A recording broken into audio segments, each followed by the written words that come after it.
एकदम थंडगार आणि चवीला अप्रतिम भरपूर फ्रूट्स घालून आज आपण फ्रूट कस्टर्डची रेसिपी पाहत आहोत. खूप सोप्या पद्धतीमध्ये तुम्हाला मी ही रेसिपी शेअर केलेली आहे आणि चवीला तर नंबर 1 आहे. हाय, हॅलो, नमस्कार. कशा आहात सर्वजण? मस्त मजेत ना? तर मी छाया होम किचन या यूट्यूब चॅनलवरती तुमचे सर्वांचे मनपूर्वक स्वागत आहे. फ्रूट कस्टर्ड बनवण्यासाठी येथे आपल्याला म्हशीचे अर्धा लिटर फुल फॅट दूध घ्यायचे आहे आणि त्यानंतर 1 ते 2 चमचे इथे आपल्याला कस्टर्ड पावडर घ्यायची आहे आणि ह्या कस्टर्ड पावडरची आपल्याला स्लरी तयार करून घ्यायची आहे. तर स्लरी तयार करण्यासाठी जे आपण दूध घेतले होते त्याच्यातले 4 ते 5 चमचे आपण येथे दुधाचा यूज करणार आहोत आणि छानपैकी स्मूथ अशी आपल्याला स्लरी तयार करून घ्यायची आहे. म्हणजे यामध्ये गाठी तयार होत नाहीत आणि स्मूथ अशी स्लरी तयार होते. तर पाहू शकता स्लरी तयार झालेली आहे आणि आता आपण पुढची प्रोसिजर करणार आहोत. तर त्यासाठी आपल्याला दूध हे प्रथम तापवून घ्यायचे आहे. तर त्यासाठी गॅसची फ्लेम मी सुरू केलेली आहे आणि त्यावरती पॅन ठेवलेला आहे आणि त्यामध्ये आपल्याला हे दूध आपल्याला घालायचे आहे आणि छानपैकी दुधाला आपल्याला तापवून घ्यायचे आहे. तर प्रथम तापवणे गरजेचे आहे. दूध छानपैकी तापले गेले तरच आपल्याला पुढची प्रोसिजर करायची आहे.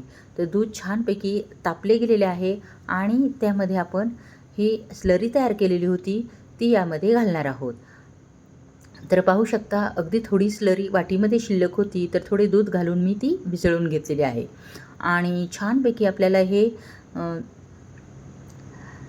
कस्टर्डची स्लरी आणि दूध मिक्स करून घ्यायचे आहे. तर आता छानपैकी हे मिक्स झालेले आहे आणि आपल्याला या स्टेजला बिलकुल थांबायचे नाही आहे. तर सतत आपल्याला अशा प्रकारे चमचा हलवत राहायचे आहे. कारण जर चमचा थोडा पण हलवला नाही तर गाठी होण्याची शक्यता असते.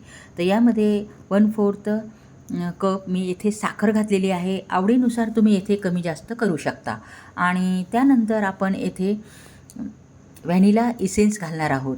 तर व्हॅनिला इसेन्सने चव खूप छान येते कस्टर्डला. त्यामुळे येथे आपल्याला व्हॅनिला इसेन्सचाच यूज करायचा आहे. तर येथे तुम्ही विलायची पावडर पण टाकू शकता आवडीनुसार, पण मी सजेशन करेल की व्हॅनिला इसेन्स तुम्ही येथे घाला. अप्रतिम अशी चव येते. तर पाहू शकता अशा प्रकारे मी सतत हलवत राहिलेले आहे. दूध छानपैकी गरम झालेले आहे, पण आपल्याला येथे या दुधाला एक उकळी येऊ द्यायची आहे आणि त्यानंतरच आपले कस्टर्डचे दूध तयार होणार आहे.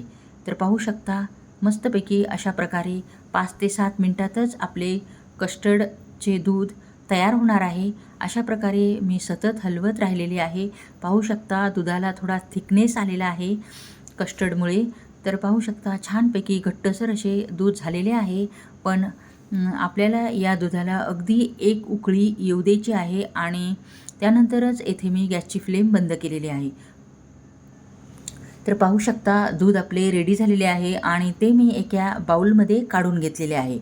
तर दूध बाउलमध्ये काढलेले आहे यासाठी की हे दूध आपल्याला प्रथम रूम टेम्परेचरला आणायचे आहे, थंडगार करायचे आहे आणि त्यानंतर आपण हे दूध फ्रीजमध्ये ठेवणार आहोत. तर पाहू शकता दूध फ्रीजमध्ये ठेवल्यानंतर छानपैकी घट्टसर झालेले आहे, एकदम थिक असे झालेले आहेत आणि त्यामध्ये आपण घालणार आहोत एक ॲपल मी चिरून घेतलेला आहे आणि डाळिंबाचे दाणे घेतलेले आहे आणि केळीचे तुकडे करून घेतलेले आहेत.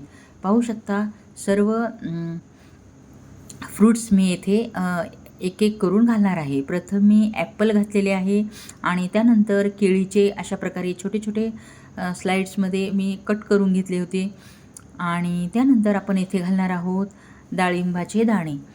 तर पाहू शकता हे सर्व फ्रूट्स मी या कस्टर्डमध्ये घातलेले आहेत. पाहू शकता आणि छानपैकी आपण हे हलवून घेणार आहोत. तर आपले रेडी झालेले आहे कस्टर्ड. पण हे कस्टर्ड आपल्याला अगदी 2 ते 3 घंट्यासाठी फ्रीजमध्ये थंडगार करून घ्यायचे आहे. एकदम चिल्ड असे आपल्याला हे कस्टर्ड करायचे आहे आणि त्यानंतरच हे आपल्याला सर्व करायचे आहे. अप्रतिम चवीचे हे कस्टर्ड तयार होते. अगदी हॉटेलमध्ये मिळते, अगदी त्याहूनही 1000 पटीने खूप सुंदर हे टेस्टला लागते. अगदी घरच्या घरी तुम्ही अशा प्रकारचे कस्टर्ड तयार करा. खूप सोपी रेसिपी आहे आणि खूप टेस्टी रेसिपी आहे. तुम्ही ही रेसिपी केल्यानंतर ही रेसिपी सर्वांनाच आवडणारी रेसिपी होणार आहे. खूप टेस्टी अशी रेसिपी आहे. अगदीच कोणी पाहुणे जर आले घरामध्ये तर तुम्ही अशा प्रकारचे कस्टर्ड करू शकता आणि बनवू शकता. एकदम खूप सोप्या पद्धतीमध्ये मी तुम्हाला फ्रूट कस्टर्डची रेसिपी शेअर केलेली आहे. खूप मस्त रेसिपी आहे. नक्की तुम्ही ही रेसिपी ट्राय करून बघा आणि तुमचे फीडबॅक मला नक्की कळवा.